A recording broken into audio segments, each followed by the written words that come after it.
वडाच्या सावलीत.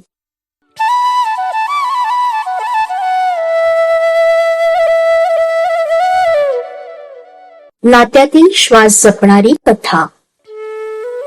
आई, प्लीज मला फोर्स करू नकोस. मला नाही जमणार तो उपास, झाडाभोवती फेऱ्या मारणं, नवऱ्यासाठी जन्मोजन्मीचं मागणं. आणि खरं सांगू का तुला, आजच्या काळात हे सगळं खूप आउटडेटेड झालंय. राधा थोडीशी वैतागूनच तिच्या आईशी बोलत होती. नीटनेटकं आवरून पूजेसाठी निघालेली आई इतकंच म्हणाली, बरं. राधाला आईची प्रतिक्रिया तितकीशी पटली नाही, पण ऑफिसला उशीर होऊ नये म्हणून ती तिथून पटकन निघाली. तिचा सगळा दिवस तसा धावपळीतच गेला. लंच आवर मध्ये तिच्या मैत्रिणीने विचारलं, अगं, आज वटपौर्णिमा ना, तू पूजा, उपास असं काही केलंस की नाही?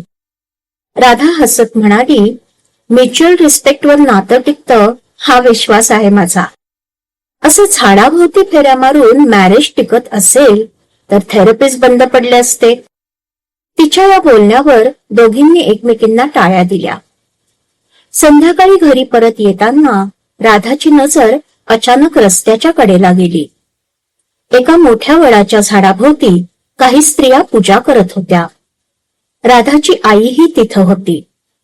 राधा थोडा वेळ तशीच उभी राहिली. बाकीच्या स्त्रिया पूजा करून निघून गेल्या, पण तिची आई तिथंच थांबली होती.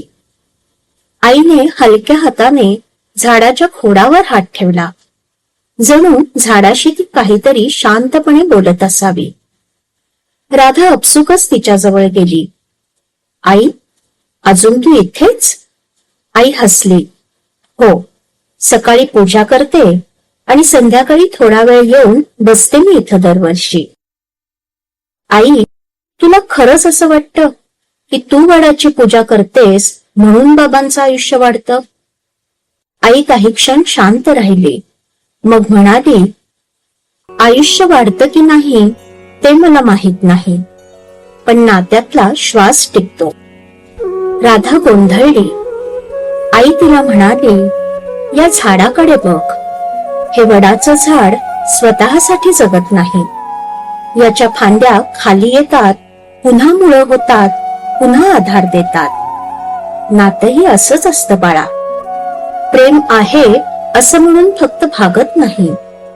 प्रेमाचा आधार पुन्हा पुन्हा द्यावा लागतो, आणि तोही असा की आपण आधार देतोय, आपण नातं पेलतोय याची जाणीवही समोरच्याला होऊ न देता.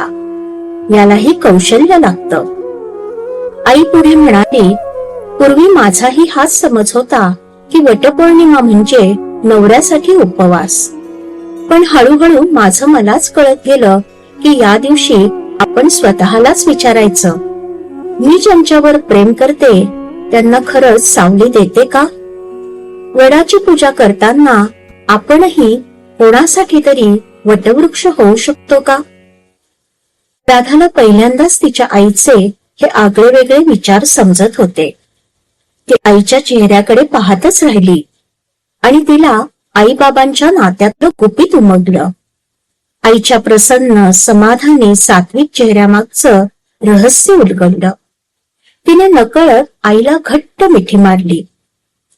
काही दिवसांनी राधा आणि तिचा नवरा रोहन यांच्यात कडाक्याचं भांडण सुरू झालं. पण तितक्यात राधाला वडाचं झाड आणि त्याचं महत्व सांगणारा आईबरोबरचा संवाद आठवला. मग ती अचानकच गप्प झाली, आणि हे पहिल्यांदाच घडत होतं.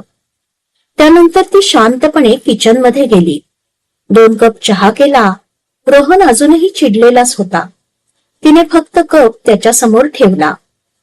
काही क्षण दोघंही शांत बसले, आणि अचानक तिला जाणवलं, नातं जिंकण्यामुळे टिकत नाही, ते धरून ठेवण्यामुळे टिकतं.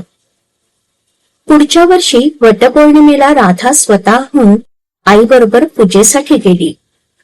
पूजा संपल्यावर तिने त्या वडाच्या झाडाला हलकासा स्पर्श केला. पहिल्यांदाच तिला ती पूजा ना भीती वाटली ना परंपरा. तिच्यासाठी ती होती एक मधुर आठवण आणि एक धडाही. माणूस एकटा जगण्यासाठी बनलेला नाही, प्रत्येकाला कुणाची तरी सावली लागतेच आणि प्रत्येकाला कुणाची तरी सावली बनावंही लागतं. फक्त हे आनंदाने जिथं होतं तिथं नातं वटवृक्षासारखं घट्ट होतं.